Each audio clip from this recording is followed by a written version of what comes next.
छोटी सी मिसअंडरस्टैंडिंग से आपकी मैरिड लाइफ में कितनी बड़ी दिक्कत हो सकती है। कैसे? मैं बताती हूँ। आज मेरे पास एक मैरिड कपल आया प्रेगनेंसी की अल्ट्रासाउंड करवाने। तो प्रेगनेंसी की जो अल्ट्रासाउंड थी वो प्रोसीजर हो गया, तो उन्होंने पूछा मैडम सब ठीक है। मैंने जवाब दिया कि हाँ सब सही आ रहा है। तो उन्होंने कैजुअली पूछा कि मैडम बच्चा कितने महीने का आ रहा है। मैंने कहा कि बच्चा 5.5 महीने का आ रहा है। ठीक है। अब उस टाइम तो वो लोग चले गए। बाद में शाम को उनके हस्बैंड वापस आए और उनका ये कहना था कि मैम मेरे को बहुत ज़्यादा मेंटल टेंशन है जब से मैं अल्ट्रासाउंड करवा के गया हूँ, आप प्लीज़ मेरी एक प्रॉब्लम सॉल्व कीजिए। मैंने और डिस्कस किया उनसे, तो उन्होंने बताया कि देखिए मुझे अच्छे से याद है कि मुझे दिवाली पे छुट्टी नहीं मिली थी, तो इस कारण मैं 10 दिन पहले ही घर आके चला गया था। तो मैं लगभग 10-11 अक्टूबर को घर पे आया था। तो उसी दौरान कुछ हमारे रिलेशन बने थे, तो देखा जाए तो उस बात से आइडिया लगाएं तो आज बच्चा एग्जैक्टली 5 महीने का होना चाहिए। पर आप बता रही हैं कि अल्ट्रासाउंड में बच्चा आ रहा है 5.5 महीने का। तो आप बुरा मत मानिएगा, मुझे ऐसा डाउट हो रहा है कि कहीं मेरी वाइफ का कुछ अफेयर तो नहीं है, और ऐसा भी हो सकता है कि कहीं ये बच्चा ओ हो। ये सुन के तो मेरा दिमाग चकरा गया। मैंने उन भाई साहब को बिठाया कि आप बैठिए, आप अपने दिमाग से कोई भी ऐसी उलझुल चीज़ दिमाग से निकाल दीजिए। ऐसा कुछ नहीं है, किसी को ब्लेम करने की ज़रूरत नहीं है। एक्चुअली प्रॉब्लम ये है कि आप उस मेथड को नहीं समझ पा रहे हैं जिस मेथड से हम बच्चे की एज कैलकुलेट करते हैं। एक्चुअली हम बच्चे की एज कैलकुलेट करते हैं जिस दिन पीरियड का फर्स्ट डे था, मतलब जब पीरियड आया था उस दिन से लगा के हमने बच्चे की एज को कैलकुलेट किया है, उस दिन से नहीं जबकि आपका संबंध बना था। फॉर एग्जाम्पल हम ये माने कि आपकी वाइफ के पीरियड्स रेगुलर आते हैं, 30 डेज का साइकिल है उनका।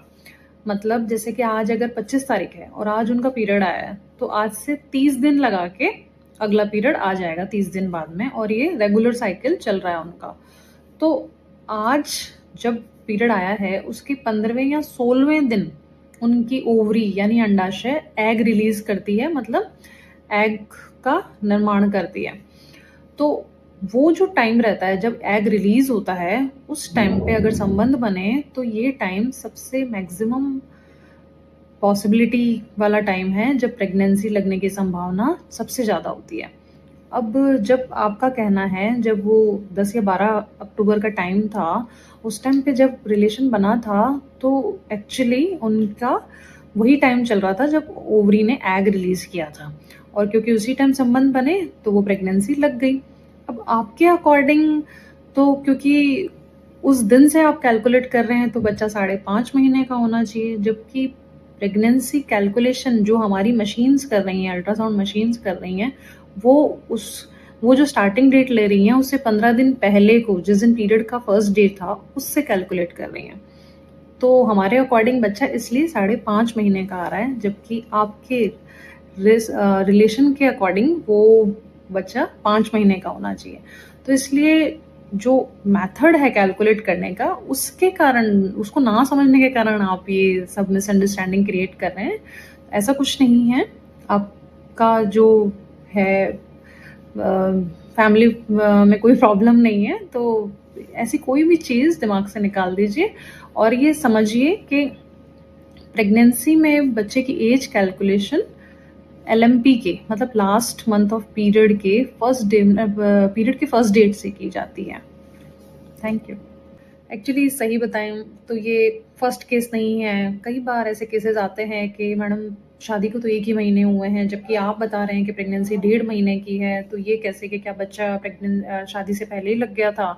तो ऐसा कुछ नहीं है। एक्चुअली शादी के टाइम पे उनका वही बेस्ट रिस्की पीरियड चल रहा होता है जब प्रेगनेंसी लगने की संभावना सबसे ज़्यादा होती है, और जब शादी के बाद फर्स्ट टाइम रिलेशन बनते हैं उसी टाइम प्रेगनेंसी लग जाती है। अब पीरियड नहीं आते हैं तब 15 दिन बाद पता चलता है, जब अल्ट्रासाउंड के लिए पेशेंट को लेके आते हैं, तब उस टाइम पे क्योंकि calculation first day of period से की जा रही है, इस कारण 1.5 महीने का बच्चा कैलकुलेशन में आता है। और आपके अकॉर्डिंग क्योंकि शादी को तो 1 ही महीने हुए हैं तो बच्चा 1 ही महीने का होना चाहिए। तो ऐसी कई मिसअंडरस्टैंडिंग हैं जो क्रिएट हो जाती हैं। तो एक छोटी-सी नॉलेज कि actually calculation of foetus age कैसे की जा रही है, इसको अगर हम रखें तो इन सब चीज़ों से हम बच सकते हैं। This is all for today's message.